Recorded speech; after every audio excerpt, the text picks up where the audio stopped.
My mom spent my $6,500 college fund on my stepdad and his kids. Now he left her for another woman with money.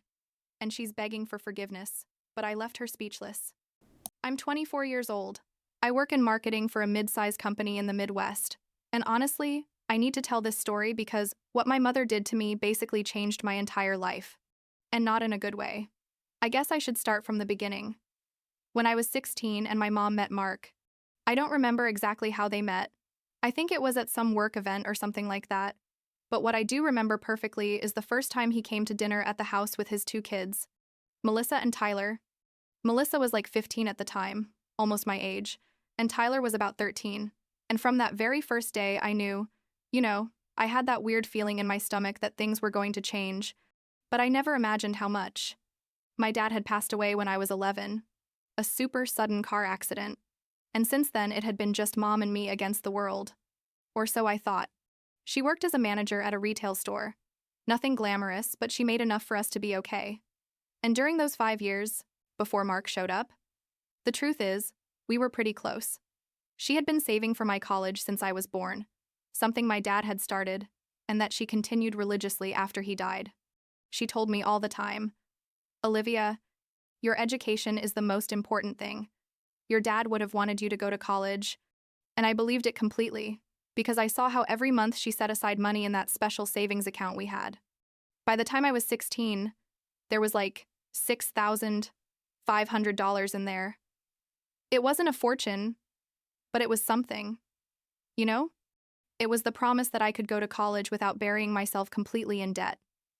And then Mark arrived. At first, he seemed like a good guy.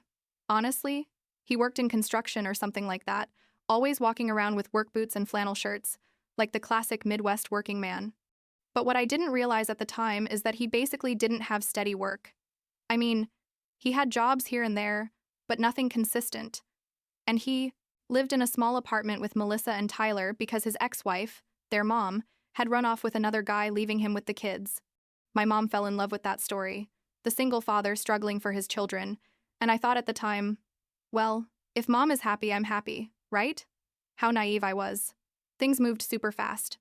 Mark and his kids practically moved in with us within months, and before I turned 17, Mom and Mark were already married. It was a small wedding, nothing special, at the courthouse on a Saturday morning. I remember I wore a dress I had bought at a thrift store because Mom said we didn't have budget for something new, but then I saw that Melissa had a completely new dress from Macy's. And that's when I started to notice the pattern. I mean, at first I thought I was being paranoid, but the signs were there from the beginning, if I had wanted to see them. Melissa got everything. Literally everything. When she turned 16, barely a few months after the wedding, they threw her a huge party, like they rented an event hall and everything. With a DJ and super elaborate decorations, they invited like 80 people.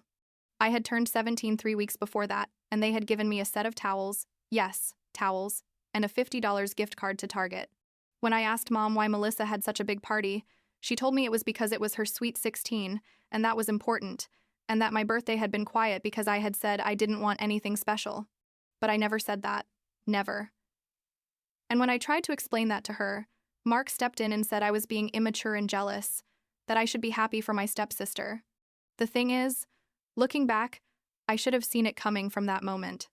Mark had a way of manipulating every situation so that his kids came first. And my mom, I don't know, it was like she was under some kind of spell with him. She, who had always put my education first, who had always told me I was her priority, suddenly was justifying why. Melissa needed new brand name clothes while I should settle for discount store clothes. Mom said that Melissa was at a stage where image was important, that girls can be cruel to other girls who don't dress well, and that I was more mature and didn't care about those things. And the worst part is that I tried to be understanding. I tried not to cause problems because I didn't want to make Mom's life harder than it already was trying to manage a blended family. But then the thing with my bedroom happened. I had a decent room, not huge but comfortable, with a desk where I did my homework and a closet that was big enough. One day, I came home from school and Mom told me we needed to talk. She sat me down in the living room and explained that Melissa needed more space to study because she was taking AP classes and needed a quiet place to concentrate, and that Tyler also needed his own space because he was entering adolescence. The solution, according to Mom and Mark, was that I should move. to the small guest room that was basically the size of a closet. My bed and a small desk barely fit, and that Melissa would take my room because it was bigger. I just sat there like, are you seriously talking to me? But Mom had already decided. And when I tried to protest, Mark said I was being selfish. That in 2 years I'd be going to college anyway, so what did it matter? And that Melissa still had 3 more years of high school, so she needed that space more than I did. I moved into that tiny room and it was humiliating. You know?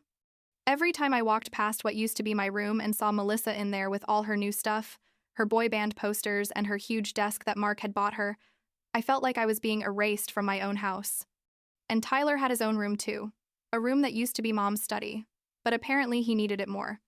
I basically lived in a closet while Mark's kids expanded throughout the entire house.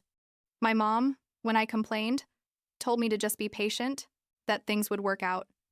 That Mark was going through a tough time and we needed to support each other as a family. The real blow came when I was 18, right before graduating from high school.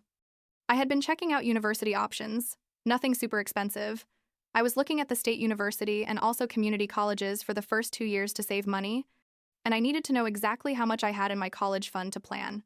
I asked Mom to review the savings account together, and she got weird, like evasive, saying we'd do it later, that she was busy, always postponing the conversation. That made me nervous. Obviously. So one day, when she was at work, I looked for the account documents in her room. I found them in a drawer in her desk, and when I saw the balance, I froze. There was $0 in the account. 0. Nothing. I couldn't breathe. Literally. I felt like someone had kicked me in the stomach. That $6,500 that was supposed to be for my education, that my dad had started, and that Mom had promised to protect, had completely disappeared. The bank statements showed withdrawals over the past 2 years, most of them after Mark moved in with us. There were withdrawals for a new computer, for clothes, for Melissa's party, to fix Mark's car, for I don't know how many more things. My money, the money that was mine, had been spent on Mark's family while I was living in a closet with secondhand clothes. And when Mom got home that night, I confronted her. I put the bank statements on the kitchen table and asked her what had happened. She didn't even deny it.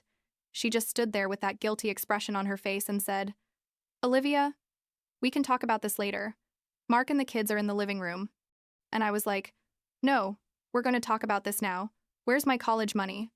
And she finally admitted that she had used it, that they'd had unexpected expenses, that Mark had lost his job for a few months and they needed the money to keep us afloat, that Melissa and Tyler also needed things for school, she told me. "We all have to make sacrifices. Olivia, we all have to pitch in. This is our family now and we need to support each other." I was devastated, completely devastated. I yelled at her. I told her that money wasn't hers to spend, that Dad had left it for me, that she had promised me for years that it would be there for my education. And she just cried, saying she was sorry, but that she'd had no choice, that Mark had lost his job and that she had done the best she could. Then Mark came into the kitchen and told me to stop making her feel bad, that she had worked hard to keep a roof over our heads, that I should be grateful for everything I had instead of complaining about money. I told him that money was mine, that my father had died so I could have an education, and he told me that my father wasn't here anymore and that he was my father now, and that in this family everyone contributed equally. Equally. That word still makes my blood boil. There was nothing equal about how they treated me versus how they treated Melissa and Tyler. But in that moment I realized I had no power in that house, that my mom had chosen Mark over me, and that I wasn't going to get that money back. I locked myself in my small room that night and cried until my throat hurt. My whole life I had worked hard in school. I had been a good daughter. I had done everything I was supposed to do. And now I had nothing. No money for college, no support from my family, nothing. My cousin Rachel, my cousin's older sister, was like 28 at the time and lived in an apartment about 30 miles away. I had always been close to her. She had been like a big sister to me, especially after Dad died. I called her that night crying and told her everything. Rachel got super angry. She told me to come stay with her, that I didn't have to be in that toxic house. The next day, while Mom and Mark were at work and Melissa and Tyler at school, I packed everything I one stay, could fit in 2 suitcases and a backpack, called Rachel, and left. I left a note in the kitchen that said simply, "I'm leaving. Don't look for me." I didn't speak to Mom again for almost 2 years after that. Living with Rachel was a lifesaver, literally. She had a 2-bedroom apartment and let me stay in the second room without asking for rent. She just asked me to help with some groceries and to clean my part. I got 2 jobs, one at a fast food restaurant during the day and another at a convenience store at night. I worked like 60 hours a week trying to save every penny I could. I enrolled in the local community college for night classes, paying for each class with the money I earned, taking like 2 classes per semester because that was all I could afford. It was brutal. I'm not going to lie. There were nights when I got home at 11 p.m. after working and still had to do homework until 2 a.m. Then I'd sleep 4 hours and start all over again. My mom tried to contact me several times. During that first year, she called me, sent me text messages, even showed up at Rachel's apartment once. But I didn't want to know anything about her. Rachel told her to leave me alone, that she had already done enough damage. Mom told Rachel that I was being immature, that I needed to forgive and move on, that she was my mother and that eventually I would have to talk to her. But I wasn't ready, not even close to being ready for that conversation. The 2 years at community college were probably the hardest of my life, but also the most important. I learned to fend for myself completely. I learned that I didn't need my mom or Mark or his fake family to survive. I maintained a 3.7 gigapascals while working those 2 jobs. I graduated with an associate degree in business, and I managed to save enough money to transfer to the state university. When I was 20, I moved to a bigger college town, got a shared apartment with 2 roommates, and finally quit one of my jobs to focus more on school, though I still worked part-time at a campus coffee shop. State University was different, better. For the first time in years, I felt like I was building something for myself, that I was on a path I had chosen. I majored in marketing, discovered I was pretty good at it, did some internships, met amazing people. My Uncle Tom, my dad's brother, had been in touch with me sporadically throughout all this time, always asking how I was, sending me $50 or $100 here and there when he could. And he was the one who finally updated me on what was happening at Mom's house. He told me that Mark basically didn't work, that Mom was supporting the entire house with her salary, that Melissa had become incredibly spoiled and that Tyler wasn't doing anything productive either. Honestly, I wasn't surprised at all. I graduated at 23, which took longer than normal, but considering I paid for everything myself while working, I think it was a pretty big achievement. I got a marketing job for a mid-sized company. Nothing fancy, but it paid decently. Enough that I could move into my own studio and finally have a space completely my own for the first time since I was 16. And honestly, I was fine. I was more than fine. I was building a life that was completely mine and nobody else's. And then, like 6 months ago, when I had just turned 24, Mom contacted me. I hadn't talked to her in years. Not a message. Nothing. So when I saw her name on my phone, my heart jumped, like I thought maybe something bad had happened. An emergency or something. I answered, and she started with the typical, "Hi, honey. How have you been? I've missed you so much." Like nothing had happened. Like she hadn't stolen my future and chosen Mark over me. I asked her directly, "Why are you calling me?" And she got weird, nervous, and finally told me she needed to ask me a favor. A favor. After everything she had done to me, after years of silence, she was asking me for a favor. Turns out, Melissa, who was now like 23, had moved into an apartment in the city and couldn't pay the rent. Mom asked me if I could help pay for Melissa's apartment, like contribute $1,000 or $1,500 a month. I was literally left with my mouth open. Can you believe it? This woman had stolen $6,500 from me, had treated me like a second-class citizen in my own house, had forced me to fend for myself since I was 18, and now she was asking me to pay for her favorite stepdaughter's apartment. I asked her if she was serious, and she said yes, that Melissa was going through a tough time, that she had lost her job, that she needed family help, that I now had a good job and could afford it. I told her no, absolutely not. I told her that she had chosen Mark and his kids over me years ago, that she had spent my money on them, that she had left me with nothing, and that now I didn't owe her or Melissa or anyone in that family anything.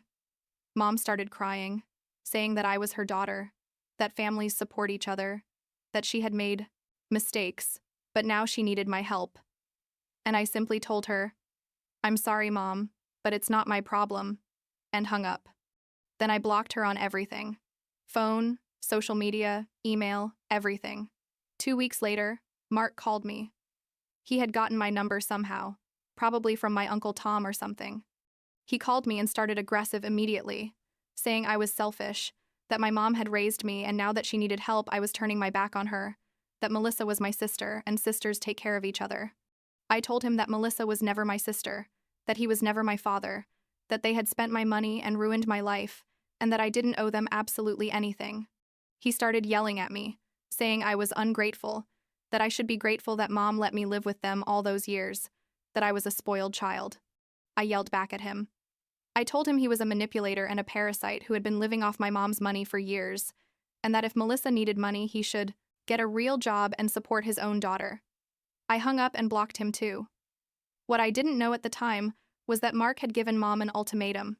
He told her that either she found a way to pay for Melissa's apartment, or he was leaving. And Mom, because apparently she hadn't learned anything in all these years, started taking money out of her retirement savings to pay for Melissa's apartment. My Uncle Tom told me all this later. He told me that Mom was taking out like $2,000 a month from her 401k to keep Melissa in that apartment, paying penalties and taxes for early withdrawal, basically destroying her financial future. And Mark, meanwhile, continued not working, living life easy, letting Mom sacrifice herself completely. This went on for like 4 months, Mom emptying her savings while Mark promised her that soon he'd get a good job, that things would get better, that they just needed to hold on a little longer. And then, about a month ago, Mark left. He just left, just like that. Apparently, he met another woman, a divorcee with money, and decided she was a better option. But before leaving, Mark made sure to take half of what was left of Mom's savings, something about how he was legally entitled to it for being her husband, and he also took Mom's car because it was in both their names. He left her without savings, without a car, and with all the responsibility for Melissa and Tyler, even though Tyler was already 21 and living with them without paying rent or anything. Mom contacted me again about 3 weeks ago. This time she sent me a long email because I had her blocked on everything else. The email was different from previous times. She wasn't asking me for money or anything. She was just apologizing. She told me about Mark leaving her, about how she had lost almost all her savings, about how she finally realized that he had been manipulating her for years. She told me she was so sorry for what she had done to me, that she had been a terrible mother, that she had prioritized keeping Mark happy over my well-being, that she didn't expect me to forgive her, but that she needed me to know she was sorry. I didn't respond immediately. Honestly, I didn't know what to feel. Part of me felt satisfaction, like a validation that I had been right all along about Mark, that he was exactly the manipulative parasite I had always said he was. But another part of me just felt sadness, because my mom had lost everything, not just money but also years of her life, for a man who never really valued her. I talked to Rachel about this, to my Uncle Tom, even to my therapist. Yes, I had started therapy like a year ago because turns out years of family trauma affect you. Who would have thought? And they all basically told me the same thing, that it was my decision how to respond, that I didn't owe Mom anything, but that I should also consider what kind of relationship, if any, I wanted to have with her in the future. I finally responded and we agreed to meet. For coffee. We met 2 weeks ago at a Starbucks, neutral territory. Mom looked older, tired. She had lost weight and had more gray hair than I remembered. She sat across from me and started crying before I could say anything. She asked me for forgiveness for everything. Not just for the money, but for years of making me feel like I didn't matter, of putting Mark and his kids' needs over mine, of destroying our relationship for a man who in the end didn't even stay with her. She told me that Melissa barely spoke to her now that Mom couldn't pay for her apartment anymore, that she had moved in with a friend and basically cut off contact. Tyler still lived with her but didn't contribute anything either, just played video games all day. I listened to her. I'm not going to lie. It was hard. I had imagined this moment so many times over the past 6 years. This moment where Mom would finally admit she was wrong, where she would validate everything I had felt and suffered. And now that it was happening, I didn't feel the satisfaction I thought I would feel. I just felt tired. I told her I appreciated the apology, but that I wasn't ready to forgive, that maybe I never would be ready, and that I wasn't going to help her financially or replace Melissa or Tyler in her life. I told her that she had made choices that had consequences, and that now she had to live with them, just like I had to live with the consequences of her choices all these years. Mom said she understood, that she didn't expect forgiveness or help, that she just wanted me to know she was sorry. She asked me if we could maybe stay in touch, maybe have coffee once in a while, no expectations. I told her I'd think about it, that I needed time, and that's basically where we are now. I haven't blocked her new number, but I haven't written to her either. I don't know if I want a relationship with her or what shape that relationship would take. All I know is that I built a life for myself without her help, a life I'm proud of, and that I'm not going to let anyone, not even my mom, make me feel guilty for protecting that life and my peace of mind. The other day, my Uncle Tom told me he was proud of me, that I had handled all this with much more grace than he would have had in my situation. And I guess that's something, right? I don't have a traditional family. I don't have that perfect relationship with my mother that everyone seems to have, but I have Rachel. I have my Uncle Tom. I have amazing friends who have become my chosen family, and I have a life I built completely on my own, and maybe that has to be enough for now.